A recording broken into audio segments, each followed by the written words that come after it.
Hello dear students, ਤੁਹਾਡਾ ਸਭ ਦਾ ਸਾਡੇ YouTube ਚੈਨਲ ਦੇ ਉੱਪਰ ਸਵਾਗਤ ਹੈ।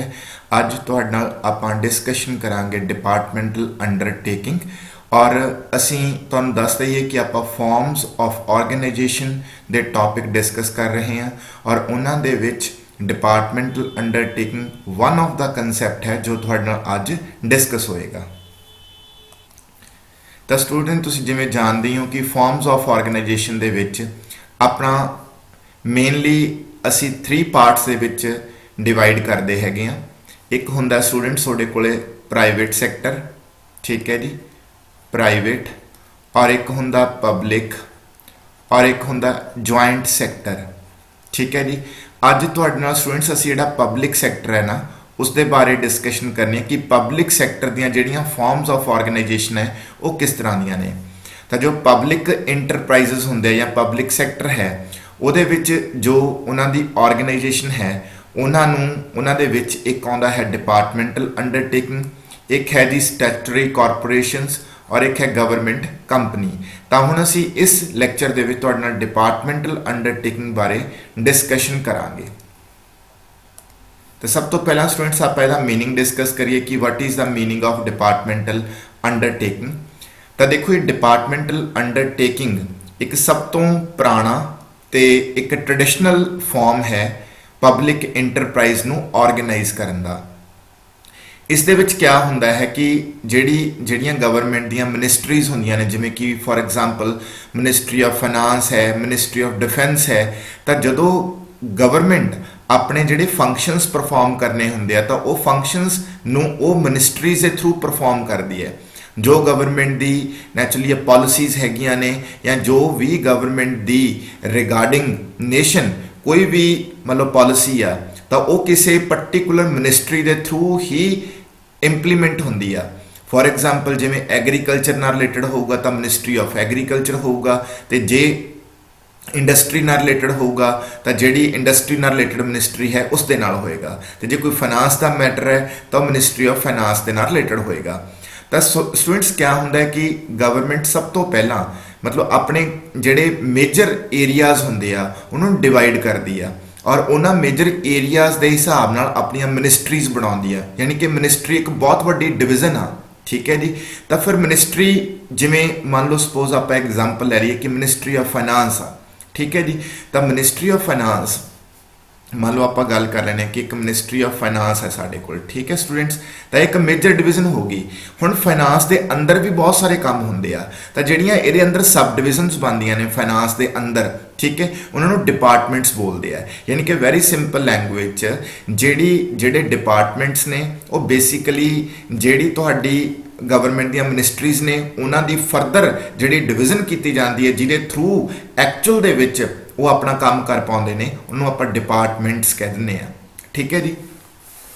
ਤਾਂ ਹੁਣ ਸਟੂਡੈਂਟ ਜਿਹੜੇ ਇਹ ਡਿਪਾਰਟਮੈਂਟਸ ਹੁੰਦੇ, ਜਿਵੇਂ ਹੁਣ ਫਾਈਨਾਂਸ ਆ, ਹੈ ਨਾ, ਫਾਈਨਾਂਸ ਦੇ ਵਿੱਚ ਡਿਪਾਰਟਮੈਂਟ ਆਫ ਰੈਵਨਿਊ ਹੈ, ਡਿਪਾਰਟਮੈਂਟ ਆਫ ਐਕਸਪੈਂਡੀਚਰ ਹੈ, ਡਿਪਾਰਟਮੈਂਟ ਆਫ ਇਨਵੈਸਟਮੈਂਟ, ਠੀਕ ਹੈ। ਇਸ ਤਰ੍ਹਾਂ ਬਹੁਤ ਸਾਰੇ ਡਿਪਾਰਟਮੈਂਟਸ ਹੈਗੇ ਆ ਜਿਹੜੇ ਆਪਣਾ ਕੰਮ ਕਰਦੇ ਹੈਗੇ ਆ। ਤਾਂ ਮਤਲਬ ਡਿਪਾਰਟਮੈਂਟਲ ਅੰਡਰਟੇਕਿੰਗ ਦੇ ਵਿੱਚ ਜਿਹੜੀ ਗਵਰਨਮੈਂਟ ਆ, government functions through these departments and activities performed by them are an integral part of the functioning of the central or state government।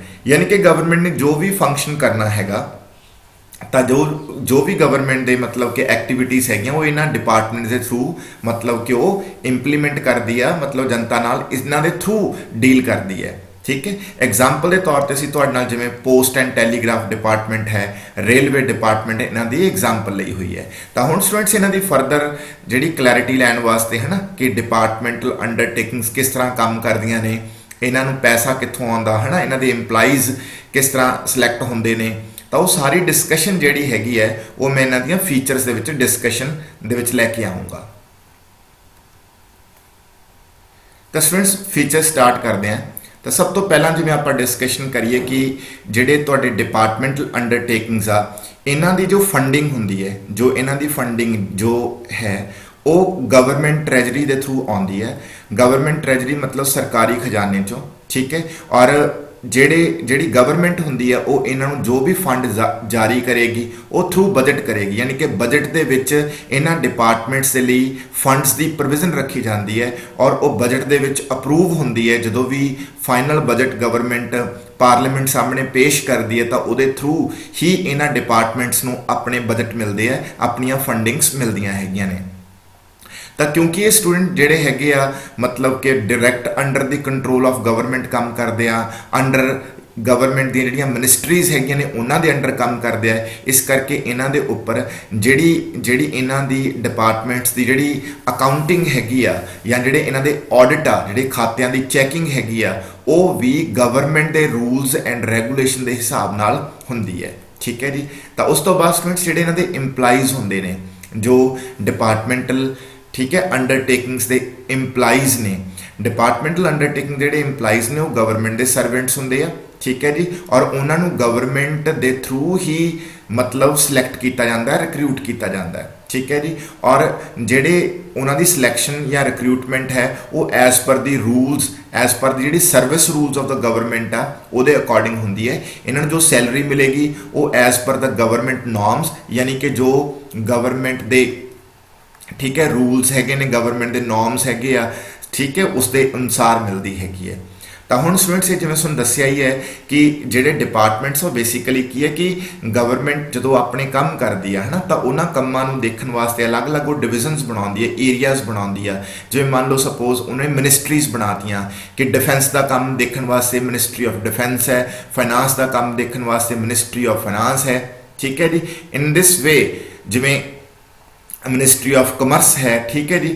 ਇਨ ਦਿਸ ਵੇ ਬਹੁਤ ਸਾਰੀਆਂ ਮਿਨਿਸਟਰੀਜ਼ ਹੈਗੀਆਂ ਨੇ ਜਿਹੜੀਆਂ ਕਿ ਅਲੱਗ-ਅਲੱਗ ਏਰੀਆਜ਼ ਦੇ ਉੱਪਰ ਜਿਹੜਾ ਹੈ ਫੋਕਸ ਕਰਦੀਆਂ ਨੇ। ਤਾਂ ਗਵਰਨਮੈਂਟ ਦੀਆਂ ਜੋ ਐਕਟੀਵਿਟੀਜ਼ ਹੁੰਦੀਆਂ ਨੇ related to the various areas ਜਿਨ੍ਹਾਂ ਦੇ ਉੱਪਰ ਗਵਰਨਮੈਂਟ ਨੇ ਮਿਨਿਸਟਰੀਜ਼ ਬਣਾਈਆਂ ਨੇ, ਤਾਂ ਕਿਉਂਕਿ ਮਿਨਿਸਟਰੀ ਦੇ ਵਿੱਚ ਵੀ ਕੰਮ ਦੇ ਅੰਦਰ ਬਹੁਤ ਸਾਰੀ ਸਬ ਡਿਵੀਜ਼ਨ ਦੀ ਜ਼ਰੂਰਤ ਪੈਂਦੀ ਆ, ਤਾਂ ਉਹ ਜਿਹੜੀ ਸਬ ਡਿਵੀਜ਼ਨ ਹੁੰਦੀ ਆ ਉਹ ਫਿਰ ਡਿਪਾਰਟਮੈਂਟਸ ਬਣਾਏ ਜਾਂਦੇ ਆ, ਯਾਨੀ ਕਿ ਫਰਦਰ ਜਿਹੜੇ ਵਰਕਸ ਨੇ ਉਹਨਾਂ ਨੂੰ ਡਿਵਾਈਡ ਕੀਤਾ ਜਾਂਦਾ। ਦੈਟ ਇਜ਼ ਕਾਲਡ, ਉਹਨਾਂ ਨੂੰ ਆਪਾਂ ਫਿਰ ਅਲੱਗ-ਅਲੱਗ ਡਿਪਾਰਟਮੈਂਟ ਬਣਾ ਦਿੰਦੇ ਆ। ਠੀਕ ਹੈ ਜੀ। ਤਾਂ ਡਿਪਾਰਟਮੈਂਟ ਜਿਹੜੇ ਹੁੰਦੇ ਨੇ ਉਹ ਨੋ ਡਾਊਟ ਇੱਕ ਸਬ ਡਿਵੀਜ਼ਨ ਹੁੰਦੇ ਆ ਜਿਹੜੇ ਮਿਨਿਸਟਰੀ ਦੇ ਵੇਰੀਅਸ ਮਿਨਿਸਟਰੀ ਦੇ ਜਿਹੜੇ ਕੰਮ ਹੈਗੇ ਆ ਉਹਨਾਂ ਨੂੰ ਬਹੁਤ ਅੱਛੇ ਤਰੀਕੇ ਨਾਲ ਵੰਡਿਆ ਜਾਂਦਾ ਤੇ ਫਿਰ ਉਹਦੇ ਅਕੋਰਡਿੰਗ ਡਿਪਾਰਟਮੈਂਟਸ ਬਣਾਏ ਜਾਂਦੇ ਆ। ਠੀਕ ਹੈ ਜੀ। ਤੇ ਇਹਨਾਂ ਸਾਰੇ ਡਿਪਾਰਟਮੈਂਟਸ ਉੱਪਰ ਨੋ ਡਾਊਟ ਜਿਹੜੀ ਮਿਨਿਸਟਰੀ ਦੇ ਜਿਹੜਾ ਡਿਪਾਰਟਮੈਂਟ ਜਿਹੜੀ ਮਿਨਿਸਟਰੀ ਦੇ ਅੰਡਰ ਹੈ ਤਾਂ ਉਹਦਾ ਡਾਇਰੈਕਟ ਕੰਟਰੋਲ ਹੁੰਦਾ ਤੇ ਗਵਰਨਮੈਂਟ ਦਾ ਵੀ ਓਬਵੀਅਸ ਕੰਟਰੋਲ ਤਾਂ ਹੈਗਾ ਹੀ ਹੈਗਾ ਕਿਉਂਕਿ ਮਿਨਿਸਟਰੀ ਵੀ ਤਾਂ ਗਵਰਨਮੈਂਟ ਨੇ ਹੀ ਕ੍ਰੀਏਟ ਕੀਤੀ ਹੈ। ਠੀਕ ਹੈ ਜੀ। ਉਸ ਤੋਂ ਬਾਅਦ ਸਟੂਡੈਂਟਸ ਜਿਹੜਾ ਮਤਲਬ ਕਿ ਜਿਹੜੇ ਇਹ ਡਿਪਾਰਟਮੈਂਟਸ ਹੁੰਦੇ ਨੇ ਇਹਨਾਂ ਦੀ ਜੋ ਵੀ ਕੰਮਕਾਜ ਹੈਗੀ ਹੈ ਨਾ, ਜੋ ਵੀ ਇਹਨਾਂ ਦੇ ਕੰਮਕਾਜ ਦੀ ਪਰਫਾਰਮੈਂਸ ਆ, ਜੋ ਵੀ ਇਹ ਕੁਝ ਵੀ ਕਰਦੇ ਆ ਤਾਂ ਉਹਦੇ ਲਈ ਇਹ ਆਨਸਰੇਬਲ ਟੂ ਦਾ ਮਿਨਿਸਟਰੀ ਆ। ਮਤਲਬ ਕਿ ਜਿਹੜੀ ਵੀ ਉਹ ਮਿਨਿਸਟਰੀ ਹੈ, ਜਿਵੇਂ ਹੁਣ ਮੰਨ ਲਓ ਡਿਪਾਰਟਮੈਂਟ ਆਫ ਇਕਨੋਮਿਕ ਅਫੇਅਰਸ ਆ ਹੈ ਨਾ, ਡਿਪਾਰਟਮੈਂਟ ਆਫ ਇਕਨੋਮਿਕ ਅਫੇਅਰਸ ਜਿਹੜਾ ਹੈਗਾ ਉਹ ਕਿਹਦੇ ਅੰਡਰ ਕੰਮ ਕਰਦਾ ਹੈ? ਉਹ ਮਿਨਿਸਟਰੀ ਆਫ ਫਾਈਨਾਂਸ ਦੇ ਅੰਡਰ ਕੰਮ ਕਰਦਾ ਹੈ। ਤਾਂ ਮਿਨਿਸਟਰੀ ਆਫ ਫਾਈਨਾਂਸ ਨੂੰ ਉਹ ਆਨਸਰੇਬਲ ਆ, ਮਤਲਬ ਡਿਪਾਰਟਮੈਂਟ ਆਫ ਇਕਨੋਮਿਕ ਅਫੇਅਰਸ ਜੋ ਵੀ ਕੰਮਕਾਜ ਕਰੇਗਾ ਉਹਦਾ ਆਨਸਰੇਬਲ ਉਹ ਮਿਨਿਸਟਰੀ ਆਫ ਫਾਈਨਾਂਸ ਨੂੰ ਹੈ। ਤੇ ਓਬਵੀਅਸ ਜਿਹੜੀ ਮਿਨਿਸਟਰੀ ਆਫ ਫਾਈਨਾਂਸ ਹੈ ਉਹ ਸੈਂਟਰਲ ਗਵਰਨਮੈਂਟ ਆਫ ਇੰਡੀਆ ਠੀਕ ਹੈ ਨੂੰ ਆਨਸਰੇਬਲ ਹੈਗੀ ਹੈ। ਇਨ ਦਿਸ ਵੇ ਹਰ ਇੱਕ ਡਿਪਾਰਟਮੈਂਟ ਜਿਹੜਾ ਹੁੰਦਾ ਉਹ ਮਤਲਬ ਕਿ ਗਵਰਨਮੈਂਟ ਦੇ ਕੰਟਰੋਲ ਦੇ ਗਵਰਨਮੈਂਟ ਦੇ ਕੰਟਰੋਲ 'ਚ ਹੁੰਦਾ ਔਰ ਗਵਰਨਮੈਂਟ ਦੇ ਹੀ ਕੰਟਰੋਲ 'ਚ ਰਹਿ ਕੇ ਕੰਮ ਕਰਦਾ ਹੈਗਾ। ਤਾਂ ਹੁਣ ਸਟੂਡੈਂਟਸ ਆਪਾਂ ਇਹ ਡਿਸਕਸ ਕਰ ਸਕਦੇ ਹਾਂ ਕਿ ਬਈ ਜਿਹੜਾ ਇਹ ਇਸ ਤਰ੍ਹਾਂ ਦੀ ਫਾਰਮ ਆਫ ਆਰਗੇਨਾਈਜੇਸ਼ਨ ਹੈ ਨਾ, ਤਾਂ ਇਸ ਦੇ ਕੀ ਮੈਰਿਟਸ ਹੋ ਸਕਦੇ ਆ। ਤਾਂ ਦੇਖੋ ਸਭ ਤੋਂ ਪਹਿਲਾਂ ਤਾਂ ਸਟੂਡੈਂਟ ਇਹ ਹੈ ਕਿ ਡਿਪਾਰਟਮੈਂਟਲ ਅੰਡਰਟੇਕਿੰਗ ਜਿਹੜੀਆਂ ਹੁੰਦੀਆਂ ਨੇ ਡਾਇਰੈਕਟਲੀ ਮਤਲਬ ਗਵਰਨਮੈਂਟ ਦੇ ਅੰਡਰ ਕੰਮ ਕਰਦੀਆਂ ਨੇ। ਸੋ ਜੋ ਵੀ ਫੈਸਲਾ ਪਾਰਲੀਮੈਂਟ 'ਚ ਲਿਆ ਜਾਂਦਾ ਹੈ ਨਾ ਤਾਂ ਉਹ ਪਾਰਲੀਮੈਂਟ ਜਿਹੜੀ ਹੁੰਦੀ ਹੈ ਉਹੀ ਫੈਸਲੇ ਜਿਹੜੇ ਹੈਗੇ ਆ ਉਹ ਡਿਪਾਰਟਮੈਂਟਸ ਉੱਪਰ ਲਾਗੂ ਹੁੰਦੇ ਆ। ਤੇ ਅਲਟੀਮੇਟਲੀ ਇੱਥੇ ਆਪਾਂ ਇਹ ਕਹਿ ਸਕਦੇ ਹਾਂ ਕਿ ਜਿਹੜੇ ਤੁਹਾਡੇ ਡਿਪਾਰਟਮੈਂਟਲ ਅੰਡਰਟੇਕਿੰਗਸ ਹੈਗੇ ਨੇ ਉਹਨਾਂ ਦੀ ਜਿਹੜੀ ਬੇਸਿਕਲੀ ਮਤਲਬ ਦੇ ਆਰ ਰਨ ਫॉर ਕਿਆ ਵੀ ਪਬਲਿਕ, ਕਿਉਂਕਿ ਜਿਹੜੀ ਗਵਰਨਮੈਂਟ ਹੈ ਉਹ ਗਵਰਨਮੈਂਟ ਮਤਲਬ ਜਿਹੜੀ ਹੈਗੀ ਆ ਉਹਦੇ ਜਿਹੜੇ ਰਿਪਰੈਜ਼ੈਂਟੇਟਿਵਸ ਨੇ, ਚਾਹੇ ਉਹ ਐਮਪੀਜ਼ ਨੇ ਚਾਹੇ ਉਹ ਐਮਐਲਏਜ਼ ਨੇ, ਤਾਂ ਉਹਨਾਂ ਨੂੰ ਜਨਤਾ ਨੇ ਚੁਣਿਆ ਹੈਗਾ, ਪਬਲਿਕ ਨੇ ਮਤਲਬ ਕਿ ਵੋਟ ਦੇ ਕੇ ਉਹਨਾਂ ਨੂੰ ਜਿਤਾਇਆ ਹੈਗਾ। ਤਾਂ ਪਾਰਲੀਮੈਂਟ ਦੇ ਵਿੱਚ ਜਦੋਂ ਉਹ ਪਹੁੰਚਦੇ ਆ ਤਾਂ ਨੈਚੁਰਲੀ ਹੈ ਤਾਂ ਇਹਨਾਂ ਡਿਪਾਰਟਮੈਂਟਸ ਦੇ ਥਰੂ ਉਹ ਪਬਲਿਕ ਦੇ ਲਈ ਹੀ ਕੰਮ ਕਰਦੇ ਆ। ਠੀਕ ਹੈ। ਤਾਂ ਇਹ ਚੀਜ਼ ਹੈ। So these undertaking facilitate the parliament to exercise effective control over their operations. ਤਾਂ ਇੱਥੇ ਮੈਂ ਫਿਰ ਸਟੂਡੈਂਟਸ ਦੁਆਰਾ ਬੋਲਦਾ ਕਿ ਜਿਹੜਾ ਡਿਪਾਰਟਮੈਂਟਲ ਅੰਡਰਟੇਕਿੰਗ ਦਾ ਸਭ ਤੋਂ ਵੱਡਾ ਮੈਰਿਟ ਹੈ ਉਹ ਇਹ ਹੈ ਕਿ ਇਹ ਨੂੰ ਰਨ ਕਰਨ ਦੇ ਲਈ ਗਵਰਨਮੈਂਟ ਦਾ ਹੀ ਫੁੱਲ ਕੰਟਰੋਲ ਹੁੰਦਾ, ਤੇ ਗਵਰਨਮੈਂਟ ਜਿਹੜੀ ਹੁੰਦੀ ਆ ਉਹ ਨੈਚੁਰਲੀ ਹੈ ਲੋਕਾਂ ਦੁਆਰਾ ਚੁਣੀ ਗਈ ਹੁੰਦੀ ਹੈ, ਲੋਕਾਂ ਦੁਆਰਾ ਇਲੈਕਟਡ ਹੁੰਦੀ ਹੈ ਤੇ ਲੋਕਾਂ ਲਈ ਹੀ ਕੰਮ ਕਰੇਗੀ। ਤਾਂ ਅਲਟੀਮੇਟਲੀ ਅਸੀਂ ਇਹਨਾਂ ਡਿਪਾਰਟਮੈਂਟਸ ਤੋਂ ਜਿਹੜੀ ਪਬਲਿਕ ਦੀ ਡਿਮਾਂਡਸ ਹੁੰਦੀਆਂ ਨੇ, ਜੋ ਪਬਲਿਕ ਦੀਆਂ ਐਸਪਾਇਰੇਸ਼ਨਸ ਨੇ, ਜੋ ਪਬਲਿਕ ਦੀਆਂ ਮਤਲਬ ਕਿ ਸਰਕਾਰ ਤੋਂ ਐਕਸਪੈਕਟੇਸ਼ਨਸ ਨੇ, ਉਹ ਇਹਨਾਂ ਡਿਪਾਰਟਮੈਂਟਸ ਦੇ ਥਰੂ ਹੀ ਫੁੱਲਫਿਲ ਹੁੰਦੇ ਅਸੀਂ ਦੇਖਦੇ ਹੈਗੇ ਹਾਂ। ਕਿਉਂਕਿ ਸਟੂਡੈਂਟਸ ਇਹ ਗਵਰਨਮੈਂਟ ਦੇ ਅੰਡਰ ਕੰਮ ਕਰਦੇ ਆ ਤਾਂ ਨੈਚੁਰਲੀ ਹੈ ਗਵਰਨਮੈਂਟ ਦੁਆਰਾ ਖੋਲੇ ਜਾਂਦੇ ਆ, ਤੇ ਇਸ ਕਰਕੇ ਇਹਨਾਂ ਦੀ ਜਿਹੜੀ ਪਬਲਿਕ ਦੇ ਲਈ ਜਿਹੜੀ ਆਨਸਰੇਬਿਲਿਟੀ ਆ ਉਹ ਬਹੁਤ ਜ਼ਿਆਦਾ ਹੁੰਦੀ ਹੈ। ਠੀਕ ਹੈ, ਕਿਉਂਕਿ ਇਹ ਕੁਝ ਵੀ ਗਲਤ ਕਰਨਗੇ ਤਾਂ ਨੋ ਡਾਊਟ ਉਹਦਾ ਜਿਹੜਾ ਮਤਲਬ ਇੱਕ ਕੁਐਸਚਨ ਮਾਰਕ ਆ ਉਹ ਗਵਰਨਮੈਂਟ ਤੇ ਲੱਗਦਾ ਹੈਗਾ, ਤੇ ਗਵਰਨਮੈਂਟ ਉਹਦੇ ਲਈ ਆਨਸਰੇਬਲ ਹੁੰਦੀ ਹੈ। ਤੇ ਹਾਂਜੀ ਇੱਕ ਸਟੂਡੈਂਟ ਜਿਹੜਾ ਸਿੰਪਲ ਵਰਡ ਅਸੀਂ ਬੋਲ ਸਕਦੇ ਹਾਂ ਕਿ ਹਾਂਜੀ ਜਿਹੜੇ ਡਿਪਾਰਟਮੈਂਟਲ ਅੰਡਰਟੇਕਿੰਗਸ ਨੇ ਉਹ ਗਵਰਨਮੈਂਟ ਵਾਸਤੇ ਜਿਹੜਾ ਹੈ ਉਹ ਰੈਵਨਿਊ ਅਰਨ ਕਰ ਦਿੰਦੇ ਆ, ਰੈਵਨਿਊ ਅਰਨ ਕਰਕੇ ਦਿੰਦੇ ਆ, ਕਿਉਂਕਿ ਅਲੱਗ-ਅਲੱਗ ਡਿਪਾਰਟਮੈਂਟਸ ਅਲੱਗ-ਅਲੱਗ ਸਰਵਿਸਿਜ਼ ਆਫਰ ਕਰਦੇ ਆ, ਤਾਂ ਉਹਨਾਂ ਸਰਵਿਸਿਜ਼ ਲਈ ਨੋਮੀਨਲ ਫੀਸ ਵੀ ਕਈ ਵਾਰ ਚਾਰਜ ਕੀਤੀ ਜਾਂਦੀ ਹੈ। ਜਿਵੇਂ ਕਿ ਪੋਸਟ ਐਂਡ ਟੈਲੀਗ੍ਰਾਫ ਡਿਪਾਰਟਮੈਂਟ ਆ ਹੈ ਨਾ, ਉਹ ਕੁਝ ਚਾਰਜਸ ਕਰਦਾ ਆਪਣੀਆਂ ਸਰਵਿਸਿਜ਼ ਦੇ ਬਦਲੇ, ਤਾਂ ਉਹਨੂੰ ਆਪਾਂ ਰੈਵਨਿਊ ਕਹਿ ਸਕਦੇ ਹਾਂ। ਜਾਂ ਜਿਵੇਂ ਆਪਾਂ ਰੇਲਵੇ ਡਿਪਾਰਟਮੈਂਟ ਆ ਉਹ ਨੋ ਡਾਊਟ ਸਰਵਿਸਿਜ਼ ਆਫਰ ਕਰਦਾ, ਉਸ ਤੋਂ ਜਿਹੜੀ ਕਲੈਕਸ਼ਨ ਹੁੰਦੀ ਹੈ ਉਹ ਵੀ ਰੈਵਨਿਊ ਜਿਹੜਾ ਹੈਗਾ ਉਹ ਗਵਰਨਮੈਂਟ ਨੂੰ ਜਾਂਦਾ ਹੈਗਾ। ਤਾਂ ਨੈਚੁਰਲੀ ਹੈ ਜਿਹੜੇ ਡਿਪਾਰਟਮੈਂਟਲ ਅੰਡਰਟੇਕਿੰਗਸ ਨੇ ਇਹ ਗਵਰਨਮੈਂਟ ਦੇ ਅੰਡਰ ਗਵਰਨਮੈਂਟ ਦੀਆਂ ਐਕਟੀਵਿਟੀਜ਼ ਨੂੰ ਪਰਫਾਰਮ ਵੀ ਕਰਦੇ ਆ, ਔਰ ਨਾਲ ਦੀ ਨਾਲ ਗਵਰਨਮੈਂਟ ਦੇ ਲਈ ਇੱਕ ਸੋਰਸ ਆਫ ਇਨਕਮ ਵੀ ਹੈਗੇ ਆ, ਮਤਲਬ ਕਿ ਇੱਕ ਬਹੁਤ ਵੱਡਾ ਆਮਦਨ ਦਾ ਸਰੋਤ ਹੈਗੇ ਆ। ਤਾਂ ਇਹਦੇ ਵਿੱਚ ਇੱਕ ਗੱਲ ਹੋਰ ਹੈ ਸਟੂਡੈਂਟਸ, ਕਿਉਂਕਿ ਇਹ ਜਿਹੜੀ ਡਿਪਾਰਟਮੈਂਟਲ ਅੰਡਰਟੇਕਿੰਗਸ ਹੁੰਦੇ ਨੇ ਬਿਲਕੁਲ ਅੰਡਰ ਦੀ ਗਵਰਨਮੈਂਟ ਕੰਟਰੋਲ ਹੁੰਦੇ, ਸੋ ਦੈਟਸ ਵਾਈ ਇਹਨਾਂ ਤੋਂ ਆਪਾਂ ਉਮੀਦ ਕਰ ਸਕਦੇ ਹਾਂ ਕਿ ਇਹ ਕਦੇ ਵੀ ਜਿਹੜਾ ਕੰਮ ਕਰਨਗੇ ਉਹ ਕੰਮ ਨਹੀਂ ਹੋਏਗਾ ਜਿਹੜਾ ਕਿ ਮਤਲਬ ਗਵਰਨਮੈਂਟ ਦੀ ਇੱਛਾ ਦੇ ਮੁਤਾਬਕ ਨਾ ਹੋਏ। ਤਾਂ ਕਿਉਂਕਿ ਇਹਨਾਂ ਨੂੰ ਗਵਰਨਮੈਂਟ ਰਨ ਕਰਦੇ ਤਾਂ ਗਵਰਨਮੈਂਟ ਦੀ ਜੋ ਇੰਟੈਂਸ਼ਨ ਹੋਏਗੀ, ਗਵਰਨਮੈਂਟ ਨੂੰ ਜੋ ਦੇਸ਼ ਦੇ ਲਈ ਠੀਕ ਲੱਗਦਾ ਹੋਏਗਾ ਉਹੀ ਇਹਨਾਂ ਤੋਂ ਉਹ ਕੰਮ ਕਰਾਉਣਾ ਚਾਹੇਗੀ। ਤਾਂ ਮਤਲਬ ਕਹਿਣ ਤੋਂ ਇਹ ਹੈ ਕਿ ਜਿਹੜਾ ਡਿਪਾਰਟਮੈਂਟਸ ਨੇ ਇਹ ਮਿਨਿਸਟਰੀਜ਼ ਜਾਂ ਜਿਹੜੀ ਸੈਂਟਰਲ ਗਵਰਨਮੈਂਟ ਦੀਆਂ ਜਾਂ ਗਵਰਨਮੈਂਟਸ ਦੀਆਂ, ਚਾਹੇ ਸਟੇਟ ਗਵਰਨਮੈਂਟ ਵੀ ਹੋਵੇ, ਡਿਪਾਰਟਮੈਂਟ ਸਟੇਟ ਗਵਰਨਮੈਂਟ ਦੇ ਵੀ ਹੁੰਦੇ ਨੇ, ਠੀਕ। ਤਾਂ ਇਹ ਜੋ ਸਾਰਾ ਕੰਮਕਾਜ ਕਰਦੇ ਆ ਤਾਂ ਉਹਦੇ ਵਿੱਚ ਆਪਣੇ ਦੇਸ਼ ਦੀ ਜਿਹੜੀ ਸਿਕਿਉਰਿਟੀ ਹੈ, ਦੇਸ਼ ਦੀ ਜਿਹੜੀ ਪ੍ਰਾਇੋਰਟੀ ਹੈ ਉਹਨੂੰ ਧਿਆਨ 'ਚ ਰੱਖ ਕੇ ਕਰਦੇ ਆ। ਮਤਲਬ ਇਹਨਾਂ ਦੇ ਨਾਲ ਅਸੀਂ ਕਦੇ ਵੀ ਇਹ ਨਹੀਂ ਕਹਿ ਸਕਦੇ ਕਿ ਕੋਈ ਐਕਸਪਲਾਈਟੇਸ਼ਨ ਹੋਏਗੀ, ਜਾਂ ਮਤਲਬ ਕਿ ਕਿਉਂਕਿ ਦੇਖੋ ਪ੍ਰਾਈਵੇਟ ਸੈਕਟਰ ਦੇ ਵਿੱਚ ਆਪਾਂ ਐਕਸਪਲਾਈਟੇਸ਼ਨ ਦੀ ਥੋੜੀ ਜਿਹੀ ਗੁੰਜਾਇਸ਼ ਰੱਖ ਸਕਦੇ ਹਾਂ,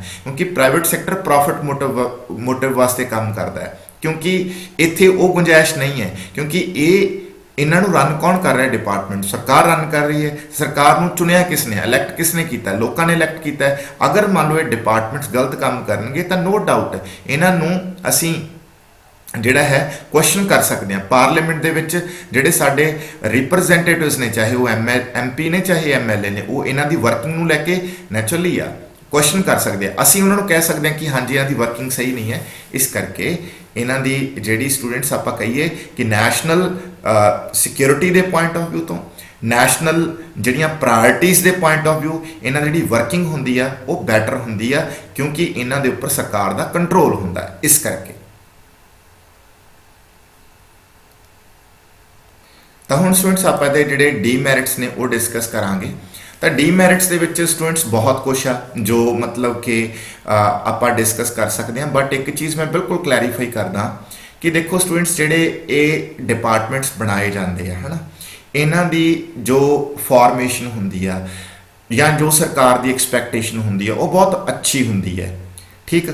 ਪਰ ਜਦੋਂ ਨੇਚਰਲੀ ਇਹ ਕੰਮ ਕਰਦੇ ਆ ਤਾਂ ਇਹ ਲੋਕਾਂ ਦੀਆਂ ਜਿਹੜੀਆਂ ਐਕਸਪੈਕਟੇਸ਼ਨਸ ਹੁੰਦੀਆਂ ਨੇ ਉਹਨਾਂ ਦੇ ਅਕੋਰਡਿੰਗ ਕੰਮ ਨਹੀਂ ਕਰ ਪਾਉਂਦੇ। ਉਹਦੇ ਬਹੁਤ ਸਾਰੇ ਰੀਜ਼ਨਸ ਵੀ ਨੇ ਤੇ ਉਹ ਮੈਂ ਇਹਨਾਂ ਡੀਮੈਰਿਟਸ ਦੇ ਵਿੱਚ ਡਿਸਕਸ ਕਰੂੰਗਾ। ਸਭ ਤੋਂ ਪਹਿਲਾਂ ਤਾਂ ਸਟੂਡੈਂਟ ਜਿਹੜੇ ਡਿਪਾਰਟਮੈਂਟਸ ਆ ਇਹਨਾਂ ਨੂੰ ਬਿਲਕੁਲ ਵੀ ਫਰੀडम ਨਹੀਂ ਹੁੰਦੀ, ਇਹ ਆਪਣੇ ਲੈਵਲ ਤੇ ਡਿਸੀਜਨ ਨਹੀਂ ਲੈ ਸਕਦੇ। ਯਾਨੀ ਕਿ ਜਿਹੜੇ ਡਿਪਾਰਟਮੈਂਟਸ ਦੇ ਇੰਪਲਾਈਜ਼ ਹੁੰਦੇ ਨੇ ਉਹਨਾਂ ਨੂੰ ਆਪਣੇ ਲੈਵਲ ਤੇ ਡਿਸੀਜਨ ਲੈਣ ਦੀ ਜਿਹੜੀ ਫਰੀडम ਹੁੰਦੀ ਆ ਉਹ ਬਹੁਤ ਘੱਟ ਹੁੰਦੀ ਆ, ਬਿਕੋਜ਼ ਇਹ direct under the control of government ਹੁੰਦੇ ਆ। ਤਾਂ ਗਵਰਨਮੈਂਟ ਦੀਆਂ ਜਿਹੜੀਆਂ ਮਿਨਿਸਟਰੀਜ਼ ਨੇ ਉਹ ਜੋ ਇਹਨਾਂ ਨੂੰ ਕਹਿੰਦੀਆਂ ਨੇ, ਜੋ ਉੱਪਰੋਂ ਹੁਕਮ ਆਉਂਦੇ ਆ, ਜੋ ਉੱਪਰੋਂ ਆਰਡਰ ਆਉਂਦੇ ਆ, ਤਾਂ ਜਿਹੜੇ ਇੰਪਲਾਈਜ਼ ਆ ਉਹਨਾਂ ਨੂੰ ਇਨ ਬਿਨ ਮਤਲਬ ਐਗਜ਼ੈਕਟਲੀ ਉਵੇਂ ਹੀ ਕੰਮ ਕਰਨਾ ਪੈਂਦਾ ਹੈ। ਤੇ ਜੇ ਕੋਈ ਇੰਪਲਾਈ ਆਪਣੀ ਸਮਝ ਮੁਤਾਬਕ ਉਹਨੂੰ ਲੱਗੇ ਕਿ ਇਹ ਕੰਮ ਇਸ ਤਰ੍ਹਾਂ ਨਹੀਂ ਇਸ ਤਰ੍ਹਾਂ ਹੋ ਸਕਦਾ ਹੈ, ਉਹ ਕਰ ਨਹੀਂ ਸਕਦਾ, ਬਿਕੋਜ਼ ਉਹਦੇ ਕੋਲੇ ਪਾਵਰ ਜਾਂ ਡਿਸੀਜ਼ਨ ਲੈਣ ਦੀ ਕੋਈ ਪਾਵਰ ਨਹੀਂ ਹੈ। ਹਾਂ, ਜੇ ਉੱਪਰੋਂ ਮਿਨਿਸਟਰੀ ਉਸ ਚੀਜ਼ ਨੂੰ ਅਸੈਪਟ ਕਰਦੀ ਹੈ ਦੈਨ ਐਜ਼ ਪਰ ਰੂਲ ਅਗਰ ਉਹਦੀ ਪਰਮਿਸ਼ਨ ਮਿਲ ਜਾਂਦੀ ਹੈ ਦੈਨ ਕੰਮ ਹੋ ਸਕਦਾ ਹੈ। ਨਹੀਂ ਤਾਂ ਸਟੂਡੈਂਟਸ ਜਿਹੜੇ ਤੁਹਾਡੇ ਡਿਪਾਰਟਮੈਂਟਲ ਅੰਡਰਟੇਕਿੰਗਸ ਆ ਇਹਨਾਂ ਦੇ ਵਿੱਚ ਜਿਹੜੇ ਇੰਪਲਾਈਜ਼ ਨੂੰ ਆਪਣੇ ਲੈਵਲ ਤੇ ਡਿਸੀਜਨ ਲੈਣ ਦੀ ਕੋਈ ਵੀ ਫਰੀडम ਨਹੀਂ ਹੁੰਦੀ। ਸਾਰੇ ਕੰਮ as per the fixed rules and regulations ਹੁੰਦੇ ਆ, ਜੋ ਮਤਲਬ ਸਰਕਾਰ ਨੇ ਰੂਲਸ ਬਣਾਏ ਨੇ, ਜੋ ਰੈਗੂਲੇਸ਼ਨਸ ਬਣਾਈਆਂ ਨੇ, ਠੀਕ ਹੈ ਜੀ, ਤੇ ਜੋ ਸਰਕਾਰ ਦੇ ਨੋਰਮਸ ਹੈਗੇ ਆ ਉਹਨਾਂ ਦੇ ਅਕੋਰਡਿੰਗ ਹੀ ਕੰਮ ਚੱਲਣਾ ਹੈਗਾ, ਠੀਕ ਹੈ ਜੀ। ਤੇ ਇੱਕ ਸਟੂਡੈਂਟਸ ਕਿਉਂਕਿ ਇਹ ਬਿਲਕੁਲ ਕਲੀਅਰ ਹੈ ਕਿ ਡਿਪਾਰਟਮੈਂਟਲ ਅੰਡਰਟੇਕਿੰਗਸ ਡਾਇਰੈਕਟ ਅੰਡਰ ਦੀ ਵਰਕ ਕਰਦੇ ਆ, ਮਿਨਿਸਟਰੀਜ਼ ਤੇ ਗਵਰਨਮੈਂਟ ਦੇ ਅੰਡਰ ਕੰਮ ਕਰਦੇ, ਇਸ ਕਰਕੇ ਇਹਨਾਂ 'ਚ ਨਾ ਜਿਹੜੀ ਪੋਲੀਟੀਕਲ ਇੰਟਰਫੇਰੈਂਸ ਹੈਗੀ ਆ ਉਹ ਬਹੁਤ ਜ਼ਿਆਦਾ ਹੁੰਦੀ ਹੈ। ਪੋਲੀਟੀਕਲ ਇੰਟਰਫੇਰੈਂਸ ਕਈ ਵਾਰੀ ਤੁਹਾਨੂੰ ਜਿਹੜੀ ਆ ਉਹ ਕਰਪਸ਼ਨ ਦੇ ਲਈ ਵੀ ਜ਼ਿੰਮੇਵਾਰ ਠਹਿਰਾਈ ਜਾਂਦੀ ਹੈ। ਉਹਦਾ ਕਾਰਨ ਕੀ ਹੈ ਕਿ ਮੰਨ ਲਓ ਸਪੋਜ਼ ਜਿਹੜੇ ਉੱਪਰ ਪਾਵਰਫੁਲ ਲੋਕ ਹੁੰਦੇ ਆ, ਠੀਕ ਹੈ, ਜਿਹੜੇ ਮਿਨਿਸਟਰਸ ਹੁੰਦੇ ਆ, ਉਹ ਤੁਹਾਨੂੰ ਸਮ ਟਾਈਮ ਕੁਝ ਗਲਤ ਕੰਮ ਕਰਾਉਂਦੇ ਆ ਤੁਹਾਡੇ ਤੋਂ, ਤੇ ਤੁਸੀਂ ਉਹਨਾਂ ਨੂੰ ਕਈ ਵਾਰ ਉਹ ਨਹੀਂ ਕਰ ਸਕਦੇ, ਮਤਲਬ ਉਹਨਾਂ ਨੂੰ ਕਹਿ ਨਹੀਂ ਸਕਦੇ ਕਿ ਅਸੀਂ ਇਹ ਕੰਮ ਨਹੀਂ ਕਰਾਂਗੇ। ਕਿਉਂ? ਕਿਉਂਕਿ ਉਹਨਾਂ ਕੋਲ ਪਾਵਰ ਹੁੰਦੀ ਹੈ, ਤੁਹਾਨੂੰ ਆਪਣੀ ਜੌਬ ਦਾ ਵੀ ਡਰ ਹੁੰਦਾ। ਤਾਂ ਇਸ ਕਰਕੇ ਨਾ ਜਿਹੜੀ ਇਹ ਬਹੁਤ ਜ਼ਿਆਦਾ ਪੋਲੀਟੀਕਲ ਇੰਟਰਫੇਰੈਂਸ ਹੋਣ ਕਰਕੇ ਤੇ ਕਰਪਸ਼ਨ ਦੇ ਚਾਂਸ ਜਿਹੜੇ ਆ ਵੱਧ ਜਾਂਦੇ ਹੈਗੇ ਆ, ਠੀਕ ਹੈ। ਅਗਲਾ ਪੁਆਇੰਟ ਸਟੂਡੈਂਟਸ ਆਪਾਂ ਜਿਹੜਾ ਡਿਸਕਸ ਕਰ ਸਕਦੇ ਹਾਂ ਕਿ ਉਹ ਇਹ ਹੈ ਕਿ ਜਿਹੜੇ ਨਾ ਮਤਲਬ ਇਹ ਜਿਹੜੀਆਂ ਇਹ ਡਿਪਾਰਟਮੈਂਟਸ ਹੁੰਦੇ ਆ, ਇਹ ਬਹੁਤ ਜ਼ਿਆਦਾ ਇਨਸੈਂਸਿਟਿਵ ਹੁੰਦੇ ਆ to consumer needs and do not provide adequate services to them. ਇਹਦਾ ਕਾਰਨ ਕੀ ਹੈ ਸਟੂਡੈਂਟਸ? ਇਨਸੈਂਸਿਟਿਵ ਕਿਉਂ ਹੁੰਦੇ ਆ? ਇਨਸੈਂਸਿਟਿਵ ਇਸ ਕਰਕੇ ਹੁੰਦੇ ਆ ਕਿਉਂਕਿ ਉਹਦਾ ਕਾਰਨ ਇਹ ਹੈ ਕਿ ਜੋ ਇਹਨਾਂ ਦੇ ਰੂਲਸ ਹੁੰਦੇ ਨੇ ਉਹ ਬਹੁਤ ਜ਼ਿਆਦਾ ਵਾਈਡ ਹੁੰਦੇ ਆ, ਤੇ ਜਿਹੜਾ ਕੰਜ਼ਿਊਮਰ ਹੁੰਦਾ, ਕੰਜ਼ਿਊਮਰ ਹਮੇਸ਼ਾ ਆਪਣੀ ਜਿਹੜੀ ਨੀਡ ਆ ਉਹਦੇ ਅਕੋਰਡਿੰਗ ਚੱਲਣਾ ਚਾਹੁੰਦਾ ਹੁੰਦਾ ਹੈ ਨਾ। ਤੇ ਬਟ ਜਿਹੜੇ ਇਹ ਆਰਗੇਨਾਈਜੇਸ਼ਨਸ ਹੁੰਦੇ ਇਹਨਾਂ ਦੇ ਜਿਹੜੇ ਰੂਲਸ ਹੁੰਦੇ ਆ ਸਮ ਟਾਈਮ ਉਹ ਰੂਲਸ ਕੰਜ਼ਿਊਮਰਸ ਲਈ ਅੱਛੇ ਨਹੀਂ ਹੁੰਦੇ, ਠੀਕ। ਫੋਰ ਐਗਜ਼ਾਮਪਲ ਜਿਵੇਂ ਕਿ ਮੰਨ ਲਓ ਸਪੋਜ਼ ਕੰਜ਼ਿਊਮਰ ਕਿਸੇ ਚੀਜ਼ ਦੀ ਡਿਮਾਂਡ ਕਰਦਾ ਹੈ ਨਾ, ਕੰਜ਼ਿਊਮਰ ਕਿਸ ਚੀਜ਼ ਦੀ ਅਰਲੀ ਡਿਮਾਂਡ ਕਰਦਾ ਕਿ ਮੈਨੂੰ ਇਹ ਚੀਜ਼ ਜਲਦੀ ਪ੍ਰੋਵਾਈਡ ਹੋਵੇ, ਤੇ ਮੈਂ ਇਹਦੇ ਲਈ ਐਕਸਟਰਾ ਮਤਲਬ ਕਿ ਕੋਈ ਇਸ ਤਰ੍ਹਾਂ ਦੀ ਕੋਈ ਫੀਸ ਭਰ ਕੇ ਜਾਂ ਕੋਈ ਜਿਹੜੀ ਐਕਸਪ੍ਰੈਸ ਸਰਵਿਸ ਲੈ ਕੇ ਵੀ ਮੈਂ ਚੀਜ਼ ਕਰਵਾਉਣਾ ਚਾਹੁੰਦਾ। ਬਟ ਇਹ ਡਿਪਾਰਟਮੈਂਟ ਇਨ ਬਿਨ ਰੂਲਸ ਦੇ ਅਕੋਰਡਿੰਗ ਕੰਮ ਕਰਦੇ ਤੇ ਕੰਜ਼ਿਊਮਰਸ ਨੂੰ ਬਹੁਤ ਹੀ ਘੱਟ ਵੇਟੇਜ ਦਿੰਦੇ ਆ, ਕਿਉਂਕਿ ਇੱਕ ਰੀਜ਼ਨ ਇਹ ਵੀ ਹੁੰਦਾ ਕਿਉਂਕਿ ਇਹ direct under the control of government ਹੁੰਦੇ ਆ, ਤੇ ਇਹਨਾਂ ਜਿਹੜੇ ਇੰਪਲਾਈਜ਼ ਹੁੰਦੇ ਨੇ ਉਹ ਬਹੁਤ ਹੀ ਜ਼ਿਆਦਾ ਮਤਲਬ ਕਿ ਕਿਉਂਕਿ ਗਵਰਨਮੈਂਟ ਦੇ ਉੱਪਰੋਂ ਜਿਹੜੇ ਆਰਡਰਸ ਆ ਉਹਨਾਂ ਦੇ ਅਨੁਸਾਰ ਕੰਮ ਕਰਨਾ ਚਾਹੁੰਦੇ ਆ। ਬਾਕੀ ਨੋ ਡਾਊਟ ਇਹ ਆਪਣੀਆਂ ਡਰਦੇ ਵੀ ਹੁੰਦੇ ਨੇ, ਜਿਸ ਕਰਕੇ ਕੰਜ਼ਿਊਮਰਸ ਨੂੰ ਕੋਈ ਬਹੁਤੀ ਵੇਟੇਜ ਨਹੀਂ ਦਿੰਦੇ। ਤੇ ਨਾ ਹੀ ਬਾਕੀ ਸਟੂਡੈਂਟ ਸਿੰਪਲ ਜੀ ਗੱਲ ਇਹ ਆ ਕਿ ਇਹਨਾਂ ਦੀਆਂ ਨੌਕਰੀਆਂ ਬਿਲਕੁਲ ਸੇਫ ਹੁੰਦੀਆਂ ਨੇ। ਉਹਦਾ ਕਾਰਨ ਇਹ ਹੈ ਕਿਉਂਕਿ ਇਹ ਗਵਰਨਮੈਂਟ ਇੰਪਲਾਈ ਹੁੰਦੇ ਆ, ਰੈਗੂਲਰ ਬੇਸਿਸ ਤੇ ਕੰਮ ਕਰ ਰਹੇ ਹੁੰਦੇ ਆ, ਤੇ ਇਹਨਾਂ ਨੂੰ ਪਤਾ ਹੁੰਦਾ ਕਿ ਸਾਡੀ ਸੈਲਰੀ ਤਾਂ ਸਾਨੂੰ ਮਿਲ ਹੀ ਜਾਣੀ ਹੈ। ਦੈਟਸ ਵਾਈ ਵੀ ਇਹ ਕੰਜ਼ਿਊਮਰ ਨੂੰ ਕੋਈ ਬਹੁਤਾ ਜ਼ਿਆਦਾ ਫੋਕਸ ਨਹੀਂ ਕਰਦੇ, ਕਿਉਂਕਿ ਇਹਨਾਂ ਦੀ ਜਿਹੜੀ ਕੰਜ਼ਿਊਮਰ ਦੇ ਨਾਲ ਜਿਹੜੀ ਡੀਲਿੰਗ ਆ, ਠੀਕ ਹੈ, ਜਾਂ ਜਿਹੜਾ ਇਹਨਾਂ ਦੀ ਜਿਹੜੀ ਸੈਲਰੀ ਆ ਉਹ ਸੈਲਰੀ ਇਹਨਾਂ ਦੇ ਬਿਜ਼ਨਸ ਨਾਲ ਨਹੀਂ ਜੁੜੀ ਹੁੰਦੀ ਕਿ ਹਾਂਜੀ ਤੁਸੀਂ ਕਿੰਨੇ ਕੰਜ਼ਿਊਮਰਸ ਨੂੰ ਅੱਛੇ ਤਰੀਕੇ ਨਾਲ ਡੀਲ ਕੀਤਾ, ਮਤਲਬ ਇਹਨਾਂ ਦੀ ਉਸ ਤਰੀਕੇ ਨਾਲ ਕੋਈ ਅਵੈਲੂਏਸ਼ਨ ਨਹੀਂ ਹੁੰਦੀ, ਠੀਕ ਹੈ। ਤਾਂ ਇਹ ਇੱਕ ਵਜ੍ਹਾ ਹੈਗੀ ਜਿਸ ਕਰਕੇ ਇਹ ਬਹੁਤੇ ਜ਼ਿਆਦਾ ਸੈਂਸਿਟਿਵ ਮਤਲਬ ਕਿ ਕੰਜ਼ਿਊਮਰਸ ਨੂੰ ਕੋਈ ਬਹੁਤਾ ਜ਼ਿਆਦਾ ਖਿਆਲ 'ਚ ਨਹੀਂ ਰੱਖਦੇ। ਸੋ ਅੱਗੇ ਸਟੂਡੈਂਟ ਜਿਹੜਾ ਅਗਲਾ ਪੁਆਇੰਟ ਆਪਾਂ ਡਿਸਕਸ ਕਰਾਂਗੇ,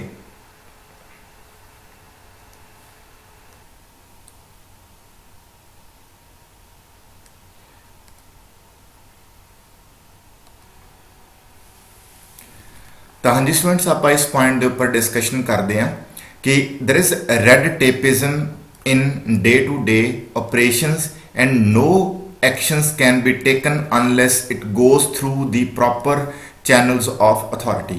ਤਾਂ ਸਟੂਡੈਂਟ ਜਿਹੜਾ ਰੈਡ ਟੇਪਿਜ਼ਮ ਦਾ ਮਤਲਬ ਵੀ ਇਹ ਹੁੰਦਾ ਕਿ ਜਦੋਂ ਜਿਹੜੇ ਸਟ੍ਰਿਕਟ ਅਫੀਸ਼ੀਅਲ ਨਾਰਮਸ ਆ ਆਪਾਂ ਉਹਨਾਂ ਨੂੰ ਫੋਲੋ ਕਰਦੇ ਹਾਂ, ਠੀਕ ਹੈ। ਤੇ ਇੱਥੇ ਅਸੀਂ ਇਹ ਗੱਲ ਬਿਲਕੁਲ ਕਲੀਅਰੀਫਾਈ ਕਰ ਦਈਏ ਕਿ ਦੇਖੋ ਨੋਰਮਸ ਹਰ ਜਗ੍ਹਾ ਤੇ ਹੁੰਦੇ ਆ, ਨੋਰਮਸ ਫੁੱਲਫਿਲ ਵੀ ਹੋਣੇ ਚਾਹੀਦੇ ਆ, ਪਰ ਜਦੋਂ ਉਹ ਐਕਸੈਸ 'ਚ ਹੋਣ ठीक है जी, मतलब बहुत ही ज़्यादा एक्सैस च होण ते ਉਹ एक्सैस ਦੇ ਜਿਹੜੇ नॉर्म्स हैगे आ, ਜਿਹੜੀਆਂ एक्सैसिव फॉर्मैलिटीज़ हैगियां ने, ठीक है जी, एक्सैस इन एक्सैस ऑफिशियल ਜਿਹੜੀਆਂ फॉर्मैलिटीज़ हैगियां ने, ठीक है जी।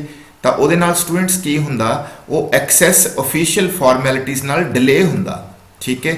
ਤਾਂ ਜਦੋਂ ਡਿਲੇ ਹੁੰਦਾ ਨਾ ਤਾਂ ਮਤਲਬ ਕਿ ਇਹ ਚੀਜ਼ ਹੁੰਦੀ ਆ ਕਿ ਜਿਹੜੀ ਤੁਹਾਡੀ ਮੰਨ ਲਓ ਸਪੋਜ਼ ਤੁਸੀਂ ਕੋਈ ਡਿਪਾਰਟਮੈਂਟ ਤੋਂ ਕੋਈ ਸਰਵਿਸ ਲੈਣ ਗਏ ਤੇ ਉਹ ਸਰਵਿਸ ਦੇ ਲਈ ਨੈਚੁਰਲੀ ਬਹੁਤ ਸਾਰੀਆਂ ਫਾਰਮੈਲਿਟੀਜ਼ ਹੈ ਤੇ ਬਹੁਤ ਸਾਰੇ ਚੈੱਕ ਪੁਆਇੰਟਸ ਬਣੇ ਹੋਏ ਆ। ਤਾਂ ਤੁਹਾਡੀ ਜਿਹੜੀ ਫਾਈਲ ਆ ਮੰਨ ਲਓ ਇੱਥੋਂ ਸਟਾਰਟ ਹੋਈ, ਠੀਕ ਹੈ ਜੀ, ਔਰ ਜਦੋਂ ਤੱਕ ਉਹਨੇ ਪ੍ਰੋਸੈਸ ਹੋ ਕੇ ਫਾਈਨਲ ਸਟੇਜ ਤੇ ਪਹੁੰਚਣਾ ਹੈ ਤਾਂ ਮੰਨ ਲਓ ਚ ਬਹੁਤ ਸਾਰੀਆਂ ਫਾਰਮੈਲਿਟੀਜ਼ ਆ, ਠੀਕ ਹੈ। ਜਿਹੜੀਆਂ ਉਹ ਸਾਰੀਆਂ ਫਾਰਮੈਲਿਟੀਜ਼ ਆ ਉਹਨੂੰ ਪੂਰਾ ਕਰਦੇ ਮੰਨ ਲਓ ਸਪੋਜ਼ ਬਹੁਤ ਜ਼ਿਆਦਾ ਟਾਈਮ ਲੱਗ ਰਿਹਾ ਹੈ ਤੇ ਤੁਹਾਡੇ ਲਈ ਉਨਾ ਟਾਈਮ ਤੁਸੀਂ ਅਫੋਰਡ ਨਹੀਂ ਕਰ ਸਕਦੇ, ਠੀਕ ਹੈ। ਹੁਣ ਜਿਵੇਂ ਮੰਨ ਲਓ ਸਪੋਜ਼ ਕੋਈ ਬਿਜ਼ਨਸਮੈਨ ਆ, ਉਹਨੇ ਕੋਈ ਫਾਈਲ ਕਲੀਅਰ ਕਰਵਾਉਣੀ ਹੈ ਜੀ, ਠੀਕ ਹੈ। ਉਹਨੇ ਨੈਚੁਰਲੀ ਇੱਕ ਫਰਮ ਵਾਸਤੇ ਬਹੁਤ ਔਖਾ ਹੁੰਦਾ, ਉਹਦੀਆਂ ਕਿੰਨੀਆਂ ਹੀ ਕਮਿਟਮੈਂਟਸ ਹੁੰਦੀਆਂ ਨੇ, ਉਹਨੇ ਮਤਲਬ ਕੋਈ ਰॉ ਮਟੀਰੀਅਲ ਦੇ ਲਈ ਜਾਂ ਮੰਨ ਲਓ ਸਪੋਜ਼ ਕੋਈ ਹੋਰ ਤਰ੍ਹਾਂ ਦੇ ਸਪਲਾਇਰ ਦੇ ਨਾਲ ਬਹੁਤ ਸਾਰੀਆਂ ਕਮਿਟਮੈਂਟਸ ਕੀਤੀਆਂ ਹੁੰਦੀਆਂ ਨੇ ਤੇ ਜੇਕਰ ਤੁਹਾਨੂੰ ਮੰਨ ਲਓ ਟਾਈਮਲੀ ਕਲੀਅਰੈਂਸ ਨਹੀਂ ਮਿਲਦੀ ਤਾਂ ਤੁਸੀਂ ਤੁਹਾਡਾ ਪ੍ਰੋਜੈਕਟ ਡਿਲੇ ਹੋ ਜਾਊਗਾ, ਜਿਸ ਨਾਲ ਤੁਹਾਨੂੰ ਬਹੁਤ ਸਾਰੀਆਂ ਜਿਹੜੀਆਂ ਕਾਸਟ ਹੈਗੀਆਂ ਨੇ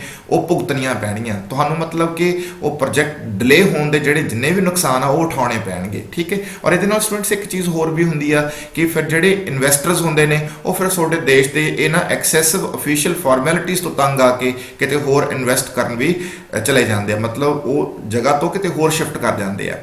ਹੁਣ ਸਟੂਡੈਂਟਸ ਇੱਥੇ ਜਿਹੜੀ ਮੈਂ ਇਹਦੀ ਜਿਹੜੀ ਗੱਲ ਕਰਨੀ ਆ, ਜਦੋਂ ਤੁਸੀਂ ਐਨੇ ਮਤਲਬ ਐਕਸੈਸ ਦੇ ਵਿੱਚ ऑफिशियल फॉर्मैलिटीज़ ਬਣਾ ਲਓਗੇ, ਠੀਕ ਹੈ, ਤੇ ਕੋਈ ਵੀ ਅਫਸਰ ਉਹਨੂੰ ਬਾਈਪਾਸ ਨਹੀਂ ਕਰੂਗਾ ਤਾਂ ਡੈਫੀਨਿਟਲੀ ਲੰਬਾ ਟਾਈਮ ਲੱਗੂਗਾ। ਤੇ ਕਈ ਵਾਰ ਤਾਂ ਕੀ ਹੁੰਦਾ, ਕੁਝ ਆਫਿਸਰਸ ਬਹੁਤ ਜ਼ਿਆਦਾ ਟਾਈਮ ਲਗਾਉਂਦੇ ਆ ਤੇ ਇੱਥੇ ਸਟੂਡੈਂਟਸ ਕਰਪਸ਼ਨ ਸਟਾਰਟ ਹੁੰਦੀ ਆ। ਕਰਪਸ਼ਨ ਕਿਵੇਂ ਸਟਾਰਟ ਹੁੰਦੀ ਆ, ਜਿਵੇਂ ਮੰਨ ਲਓ ਸਪੋਜ਼ ਮੈਂ ਇੱਥੇ ਪ੍ਰੋਸੈਸ ਸਟਾਰਟ ਕੀਤਾ, ਇੱਥੇ ਮੇਰਾ ਪ੍ਰੋਸੈਸ ਫਿਨਿਸ਼ ਹੋਣਾ ਹੈ ਤੇ ਮੈਨੂੰ ਨਾਰਮਲ ਟਾਈਮ ਕਹਿ ਰਿਹਾ ਕਿ ਜਿਹੜੀਆਂ ਸਾਰੀਆਂ ਫਾਰਮੈਲਿਟੀਜ਼ ਕੰਪਲੀਟ ਹੋਣਗੀਆਂ, ਮੰਨ ਲਓ ਉਹਦੇ ਲਈ 1 ਈਅਰ ਟਾਈਮ ਲੱਗੇਗਾ। ਮੰਨ ਲਓ ਮੈਂ ਇੰਨਾ ਟਾਈਮ ਅਫੋਰਡ ਨਹੀਂ ਕਰ ਸਕਦਾ, ਫਿਰ ਮੈਂ ਆਫਿਸਰਸ ਨੂੰ ਬ੍ਰਾਈਬ ਕਰੂੰਗਾ, ਠੀਕ ਹੈ।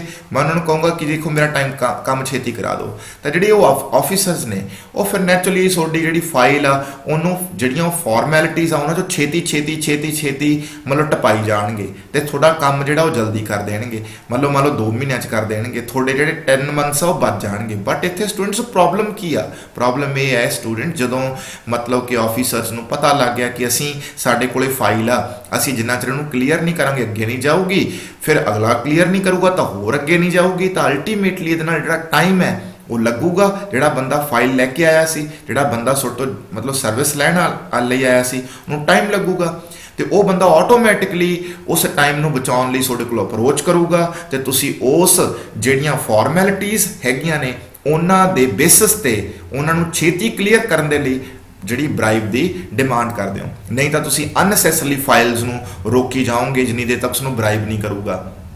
ਤਾਂ ਇੱਕ ਕੁੱਲ ਮਿਲਾ ਕੇ ਸਟੂਡੈਂਟ ਜਿਹੜਾ ਇਹ ਐਕਸੈਸਿਵ ਫਾਰਮੈਲਿਟੀਜ਼ ਦਾ ਜਿਹੜਾ ਇੱਕ ਬਰਡਨ ਸੀ ਨਾ, ਇਹਨੇ ਕਰਪਸ਼ਨ ਕ੍ਰੀਏਟ ਕਰਾਤੀ। ਇਹਨੇ ਮਤਲਬ ਵੀ ਮਤਲਬ ਕਿਹਾ ਜਾਂਦਾ ਕਿ ਇੱਥੋਂ ਜਿਹੜੀ ਕਰਪਸ਼ਨ ਹੈ ਉਹਦਾ ਆਗਾਜ਼ ਹੁੰਦਾ ਹੈ, ਠੀਕ ਹੈ, ਸਟਾਰਟ ਹੁੰਦੀ ਹੈ ਜੀ।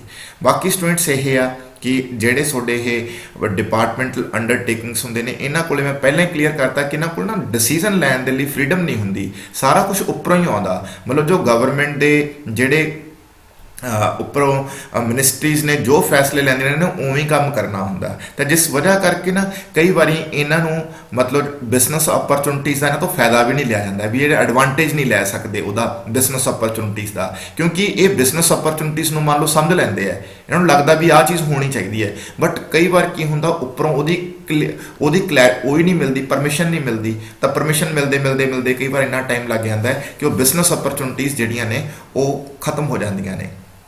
ਬਾਕੀ ਸਟੂਡੈਂਟਸ ਇਹਦੇ ਵਿੱਚ ਇਹ ਆ, ਕਿਉਂਕਿ ਮੈਂ ਪਹਿਲਾਂ ਹੀ ਦੱਸਿਆ ਕਿ ਬਹੁਤ ਸਾਰੀਆਂ ਫਾਰਮੈਲਿਟੀਜ਼ ਹੈ, ਬਹੁਤ ਸਾਰੇ ਨੋਰਮਸ ਨੇ, ਰੂਲਸ ਐਂਡ ਰੈਗੂਲੇਸ਼ਨਸ ਨੇ। ਤਾਂ ਜਿਹੜੇ ਬਿਊਰੋਕਰੇਟ ਨੇ ਉਹ ਫਿਰ ਬਹੁਤ ਹੀ ਜ਼ਿਆਦਾ ਓਵਰ ਕੌਸ਼ੀਅਸ ਹੋ ਕੇ ਕੰਮ ਕਰਦੇ ਆ ਤੇ ਬਹੁਤ ਹੀ ਇੱਕ ਕੰਜ਼ਰਵੇਟਿਵ ਅਪਰੋਚ ਨਾਲ ਕੰਮ ਕਰਦੇ ਆ ਕਿ ਬਈ ਕੰਮ ਸਿਰਫ ਭਾਵਾਂ ਦੀ ਘੱਟ ਕਰ ਲਓ ਪਰ ਐਜ਼ ਪਰ ਰੂਲ ਕਰੋ। ਉਹ ਹਮੇਸ਼ਾ ਡਰਦੇ ਰਹਿੰਦੇ ਕਿ ਗਲਤ ਕੰਮ ਨਾ ਹੋ ਜਾਏ, ਠੀਕ ਹੈ ਜੀ, ਕਲੀਅਰ। ਇਹ ਵੀ ਇੱਕ ਹੁੰਦਾ ਜੀ, ਇੱਕ ਡਰ ਹੁੰਦਾ, ਇੱਕ ਫੋਬੀਆ ਹੁੰਦਾ, ਠੀਕ ਹੈ ਨਾ। Bureaucrats over cautious and conservative approval does not allow them to take risky ventures, मतलब कि फिर वो कोई काम ही नहीं करते, मतलब कोई प्रोग्रेसिव तरीके ਦੇ ਨਾਲ ਕੋਈ ਕੰਮ ਹੀ ਨਹੀਂ ਕਰਦੇ। ਇਹੀ ਪੁਆਇੰਟ ਸਟੂਡੈਂਟ ਜਿਹੜਾ ਇਹਨਾਂ ਦਾ ਓਵਰ ਕੌਸ਼ੀਅਸ ਬਿਹੇਵੀਅਰ ਹੁੰਦਾ, ਉਹਦੀ ਵਜ੍ਹਾ ਕਰਕੇ ਵੀ ਇਹ ਕੰਜ਼ਿਊਮਰ ਨੂੰ ਕਈ ਵਾਰ ਨਾ ਉਹਨਾਂ ਦੀ ਹਰ ਇੱਕ ਡਿਮਾਂਡ ਦੇ ਲਈ ਉਹਨਾਂ ਨੂੰ मतलब डील नहीं करते, क्योंकि इन्होंने डरते रहते हैं कि हाँ जी आप कंज्यूमर ਨੂੰ ज़्यादा मूँह लावांगे, ज़्यादा कंज्यूमर आउणगे, वो साडे तो ज़्यादा काम लैणगे। हो सकता उन्होंने विचों किसी कुछ कंज्यूमर इहो ਜਿਹੇ होण जिन्हां कोल प्रॉपर डॉक्यूमेंटेशन ना होवे, ठीक है जी, तो ये चीज़ां दे नाल करके भी ये इनसेंसिटिव होंदे। देखो एक तो इनसेंसिटिव इस करके क्योंकि इन्हों एक रीज़न ही होंदा है कि ये काम करके घट राजी होंदे हैं, ठीक है जी, वो ह्यूमन नेचर है। जो सानूं सिक्योरिटी मिल जाती है तो डेफिनेटली सानूं पता होंदा है भी सानूं सैलरी तो मिल ही जानी है, असी काम करिए या ना करिए, तो उदों फिर क्यों कोई बंदा नैचुरली काम करके खाऊगा, वो तो फिर ऐ होंदा भी बस ठीक है। तो बाकी स्टूडेंट्स ये भी है कंज्यूमर जिहड़ा हुंदा, क्योंकि इन्हों को पावर होंदी है ना, कादी पावर है, सरकारी इंपलाई होंदे, पब्लिक गवर्नमेंट इंपलाइज होंदे, तो इन्हों का एक वैसे ही एक आपदा ना रोब रखते हैं कंज्यूमर ते कंज्यूमर बेचारे आम लोग होंदे जिहड़े साडे मेरे वर्गे होंदे, ठीक है, तो जिन्होंने इन्होंने डर भी लगता, तो एक बार कह दें कि नहीं जी थोड़ा काम नहीं होगा फलाना, तो कंज्यूमर वैसे ही अपनी खुल के गल ही नहीं दस पाता, तो वो अपने आप ही इन्होंने प्रॉपर सर्विसिज जिहड़ियां ने नहीं दिंदे, ठीक है जी। तो ये सी स्टूडेंट्स दी डीमैरिट सीगियां थोड़ियां डिपार्टमेंटल अंडरटेकिंग्स दियां। तो होप सो सोनू ये सारी जी ब्रीफ डिस्कशन हैगी है अबाउट दी डिपार्टमेंटल अंडरटेकिंग्स, तो ये समझ आ गई होगी। तो ठीक है स्टूडेंट्स, थैंक यू बी।